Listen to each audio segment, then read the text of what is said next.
On this day, January 16th, 2023, we celebrate Dr. Martin Luther King Jr.'s 94th birthday.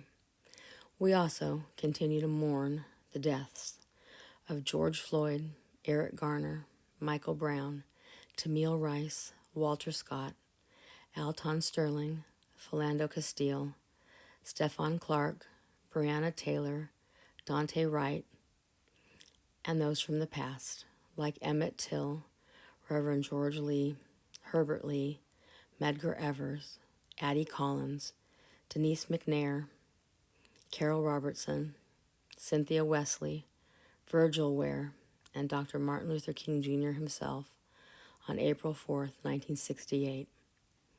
That only names a very few of the Black lives lost to unnecessary violence. As we gather to celebrate the life of Dr. Martin Luther King Jr., let us think and reflect on the things that have happened in this country in the last couple years. As we gather today, hopefully we can shed some light and understanding on a situation that is on every mind in this country in one form or another. We find ourselves in familiar yet unfamiliar territory. I know that sounds like a contradiction, but let me explain the reasons behind my thoughts. Social injustice, sexism, and racism have been part of this country as long as it's been here. So many unbelievably brave and strong men and women have stood up and stood for all of the wrongs in this country, simply trying to make a difference. There are so many that have fought for equality and justice for all. These men and women have put their lives on the line and stood in the face of some of the ugliest times in our history as a nation. Men and women that have marched mile after mile in peaceful protest to make a better world for themselves and their families. These men and women have done this in spite of the despicable fact that during that period in history, many Black people were being persecuted and tortured. Black men were being hung, burned, shot, and every other sick thing that some person's twisted imagination could come up with. Black women were abused as well. They were not only abused, but raped. So in many ways, we are fighting the same battles we have always been fighting against injustice and racism. What makes now different, however, is we've come to a new place in history. We now have cell phones that record the things that are being done and the citizens that are willing to stand up and stand for justice and not only record it, but to turn it over to the proper people. Not only that, but we have people young and old of every different color, race, or religion standing together and demanding that things change. This is not only in our country, but in countries around the world. After the unnecessary and brutal death of George Floyd, people in countries around the world stood with us and demanded justice for him. We have come to a new and powerful place in history, a place where you can watch people of all races, colors, genders, religions, and differences march together in solidarity against the things that are fundamentally wrong in our country. As our entire country was mourning George Floyd and several others, I read an article about the CEO of Amazon.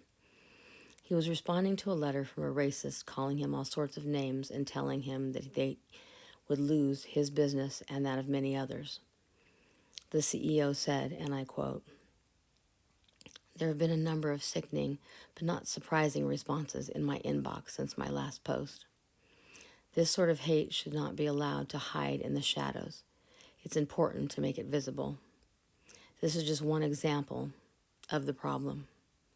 And Dave, you're the kind of customer I'm happy to lose." That's how the richest man in the world chose to respond to racist rants and hate spewed at him. So while we're facing an age-old problem right now, we find ourselves at a new precipice. We are at a crossroads that allows us choices. Those choices have the power to change the entire trajectory of our lives as individuals and as a country. Personally, I find the entire thing disgusting. It makes me physically sick to think that someone would judge someone else based solely on what color they are on the outside. We embrace the diversity in our world in everything. There are books and magazines that highlight the differences in this world and the beauty in it. We look for the beauty and differences all around us. It's not only in nature, but in music and in art. On any day, you can find people looking at all of the colors in a sunrise or a sunset.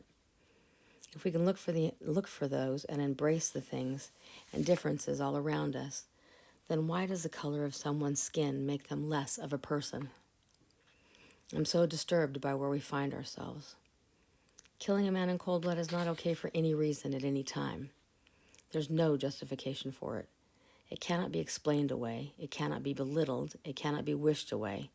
There is no ignoring it or simply hoping it will go away. It does not matter who you are, no matter your age, sex, race, political affiliation, sexual orientation, religious beliefs, or what job or position you hold. If you take the life in cold blood, the laws of humanity demand that the punishment fit the crime. There are, of course, channels that must be followed and protocol to go through. However, the laws must demand that even a person in an office of authority be held accountable for breaking those laws. In my personal opinion, I think that those in authority have a higher moral obligation and ethical obligation than the average person to not only uphold the laws, but to be held accountable to them. They should be leading by example, not simply because they carry a bigger stick. I was reading Martin Luther King Jr.'s speech earlier today. If he were here right now and saw what was happening, I can't imagine what he would say.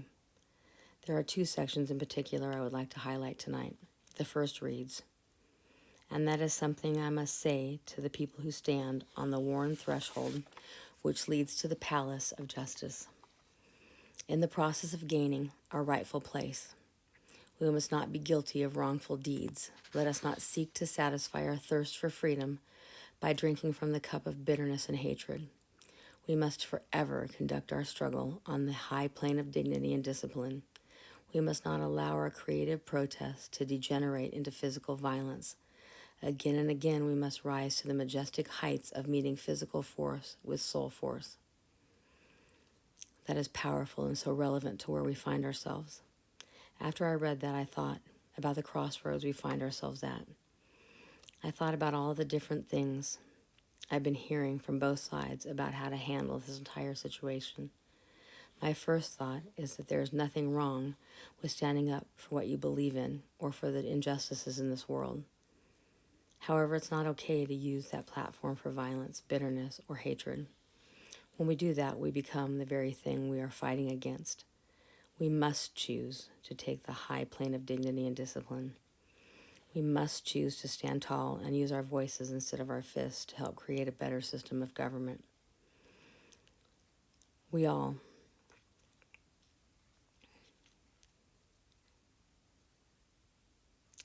when all of this happened, the first thing that everyone said was that we needed to dismantle the police departments. It's my thought that dismantling all of the police departments, as easy and wonderful as that might sound, is the worst possible choice. Doing that would leave us in a state of unrest, chaos, and ultimately lead to complete anarchy. We would return to the old Wild West justice, where not only the guilty were punished, but oftentimes the innocents as well. I think we've had enough of that. We need to use the phrase, work smarter, not harder here, and figure out how to make a flawed system better. I was always told that one bad apple ruins the bunch. I know there are more than one bad apple in the police departments, and they're seeming to ruin a whole system. However, as we saw during all of the peaceful protests, the majority of them are not bad apples. We saw officers of every rank or race kneeling with protesters and even marching with them. We cannot hold an entire group of people accountable for the few bad ones in the bunch. If we do, then we are the same as the people that say, all Asians have the virus, all Hispanics are illegal, all black people are threats, all Muslims are terrorists, or all Native Americans are savages. Instead, we need to stand up and stand for justice, as did all those before us. We need to peacefully use our voices to make a difference in our world. When elections come, instead of saying our voices don't count, we need to all come out and make a stand. We need to all show up and cast a vote. The only way to make a difference is to make our voices heard the right way. We need to make the numbers count where it hurts the most and also makes the most difference. Maybe instead of defunding the police department, we need to make some of that money set up an outside non-police task force to weed out some of the corruption. We need to explore options that will allow us to continue to protect our citizens and keep our streets safe while at the same time weeding out the bad apples. I believe if Martin Luther King Jr. was here today, he would at the very least be ashamed. Dr. King, Rosa Parks, Malcolm X, Medgar Evers, to name only a very few, fought long and hard to make a better world. They didn't ask for more than their basic human rights and the rights they were afforded by the Constitution of the United States and the Declaration of Independence. That same Constitution and Declaration were created to help set up the laws that govern us as a nation. In our society right now, it seems like anything goes. We cannot go anywhere and not see people on their phones, even in restaurants where you are supposed to be enjoying time with each other. Everyone is on their phones. The kids are watching a movie on some sort of electronic device, and the parents are on their phones, not paying attention. No one talks to each other anymore. Suicide is at an all-time high. The homeless population is growing exponentially. Domestic violence and sexual assault is becoming the new norm. Our society is reaching new lows every day. The depths of depravity seem to have no end anymore. When our teens are at such a low place that they feel their only way out is to take their own lives, we are clearly missing the boat somewhere. When we are so angry as a society that domestic violence is becoming almost a social norm, we are clearly missing the boat somewhere. When a police officer puts a knee on a black man's throat for 8 minutes and 46 seconds while 3 other officers watch, and we feel like our only option is to defund the police and possibly send our country further into anarchy, we are clearly missing the boat somewhere. The second thing that stood out to me in Dr. King's speech was this. He said, and I quote, "I have a dream that my 4 little children will one day live in a nation where they will not be judged by the color of their skin, but by the content of their character." I have a dream today. No man or woman in this nation should have to say those words. No man or woman in this nation should have to stand up and say, "Our lives matter." However, after the death of George Floyd, an entire race of people felt like they had to stand together in angry solidarity and scream from the mountaintops, "See us. Our lives matter. We are human beings afforded the same rights as every other human being in this world." That statement did not and does not take anything away from anyone else mattering. It simply is bringing to the forefront the fact that after all of these years of supposed freedom, there is something fundamentally wrong if an entire race of people needs to stand up and say, "We matter." I think to say, the very least, we need to change this country. That change starts with the man in the mirror. That change starts in our homes with our spouses and our kids. That change starts by stepping up and stepping out for the injustices we see around us every day. That change starts with one home, then one block, then one neighborhood, then one city, then one county, then one state, and then one country. Each and every voice counts. We need to remember that 2,000 years ago, Jesus died on a cross. He died for every single man, woman, and child. No matter what you look like on the outside, big, small, black, white, hair, no hair, he cares only who you are on the inside. Each and every person on this earth is a human being that deserves dignity and respect. We were all created by God with unique and special gifts and characteristics. We need to learn to embrace each other for not only our similarities, but our differences. because ultimately the outside is only for decoration. Thank you.